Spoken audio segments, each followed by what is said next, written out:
ગુજરાત માધ્યમિક અને ઉચ્ચતર માધ્યમિક શિક્ષણ બોર્ડ દ્વારા આજે જાહેર કરાયેલા ધોરણ 10ના પરિણામમાં બનાસકાંઠા જિલ્લાએ 89.29નું ઉત્કૃષ્ટ પરિણામ હાંસલ કરીને સમગ્ર રાજ્યમાં પ્રથમ સ્થાન મેળવ્યું છે.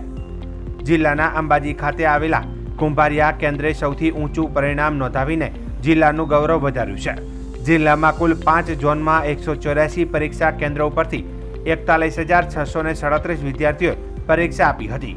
આમાંથી 1412 વિદ્યાર્થીઓ A1 ગ્રેડ પ્રાપ્ત કર્યો છે, જે જિલ્લાની શૈક્ષણિક ગુણવત્તાનો પુરાવો આપે છે. આ ઉપરાંત જિલ્લાની 145 શાળાઓએ 100% પરિણામ હાંસલ કરીને રાજ્યમાં શ્રેષ્ઠ પ્રદર્શન નોંધાવ્યું છે. જિલ્લા શિક્ષણ અધિકારીએ જણાવ્યું હતું કે બનાસકાંઠા જિલ્લાનું આ પરિણામ શિક્ષકો, વિદ્યાર્થીઓ અને વાલીઓની સખત મહેનતનું પરિણામ છે. અંબાજીના કુંભારિયા કેન્દ્રે ખાસ કરીને ઉત્કૃષ્ટ પ્રદર્શન કર્યું છે, જે આપણા માટે ગર્વની વાત છે. શિક્ષણ વિભાગના અધિકારીએ વધુમાં જણાવતા કહ્યું હતું કે જિલ્લાની શાળાઓમાં ગુણવત્તાયુક્ત શિક્ષણ, નિયમિત મૂલ્યાંકન અને વિદ્યાર્થીઓના સર્વાંગી વિકાસ પર ધ્યાન આપવામાં આવ્યું છે, જેનું પરિણામ આ સફળતા રૂપે સામે આવ્યું છે. બનાસકાંઠા જિલ્લાના પરિણામથી વિદ્યાર્થીઓ, શિક્ષકો અને વાલીઓમાં ઉત્સાહનો માહોલ છે. જિલ્લાએ આ સિદ્ધિને જાળવી રાખવા અને ભવિષ્યમાં વધુ સારું પ્રદર્શન કરવા માટે પ્રતિબદ્ધતા વ્યક્ત કરી છે. માહી નરેશભાઈ, હું ધોરણ 10માં KK ગોઠી હાઈસ્કૂલમાં અભ્યાસ કરતી હતી, જેમાં મારું રિઝલ્ટ આ વખતે 95.67 આવ્યું છે. આનો શ્રેય મારા માતા પિતા, ગુરુજીઓ, ભગવાન અને આ સ્કૂલના બધા જ શિક્ષકશ્રી જે મને ખૂબ સારું અભ્યાસ કરાવતા હતા તેમને આપું છું. અત્યારે આજના યુગમાં ફોનનો યુઝ બહુ કરી રહ્યા છે લોકો, તો ફોનનો ઓછામાં ઓછો ઉપયોગ કરવો જોઈએ અને અભ્યાસ પર વધારે ધ્યાન આપવું જોઈએ. કેટલા કલાકની મહેનત રહેતી? દિવસના 5-6 કલાક. 6 કલાક મહેનત કરું. રિઝલ્ટ છે એનાથી સંતુષ્ટિ છે? હા, સારું છે રિઝલ્ટ. શું આગળ શું હોય છે? આગળ મેં અત્યારે ધોરણ 11માં બાયોલોજીમાં એડમિશન લીધું છે. આગળ ડૉક્ટર બનવાની છે. ઓકે, આજે ધોરણ 10નું પરિણામ તમારું આવ્યું છે, કેટલા ટકા આવ્યા છે? આગામી શું ગોલ છે? મારું નામ ભાણોતર નિરાલી કલ્પેશભાઈ છે.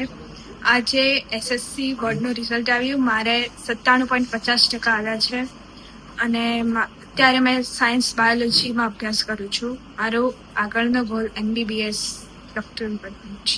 કેટલા કલાકની રોજ મહેનત રહેતી? 4.5-5 કલાકની રોજની મહેનત હતી. રિઝલ્ટ આવ્યું છે, કેવી સંતુષ્ટિ થાય?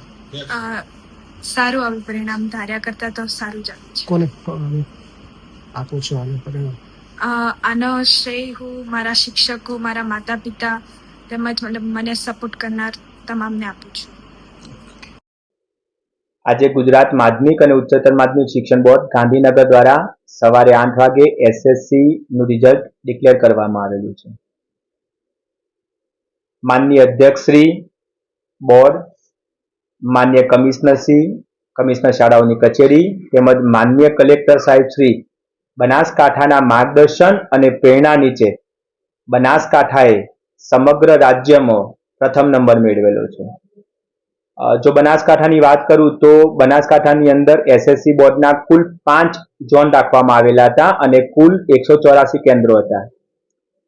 કુલ 41,637 બાળકોએ પરીક્ષા આપેલી હતી, જેમાંથી 1,812 બાળકો A ગ્રેડ મેળવેલો છે તેમજ 4,808 બાળકો A2 ગ્રેડમાં ઉત્તીર્ણ થયેલા છે. સમગ્ર રિઝલ્ટની વાત કરું તો બનાસકાંઠાનું રિઝલ્ટ 89.29% છે, જે સમગ્ર રાજ્યમાં પ્રથમ છે.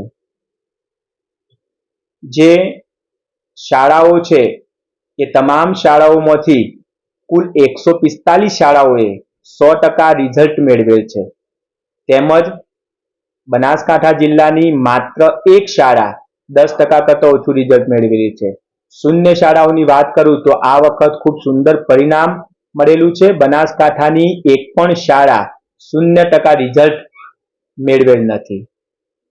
જો કેન્દ્રોની વાત કરું તો કુંભારિયા કેન્દ્ર સમગ્ર બનાસકાંઠાની અંદર પ્રથમ ક્રમે છે, તેમજ ખોડા તાલુકો કાંકરેજ જે કેન્દ્ર છે એનું પરિણામ સૌથી નીચે આવેલું છે. સુંદર પરિણામ મેળવેલું છે. મતલબ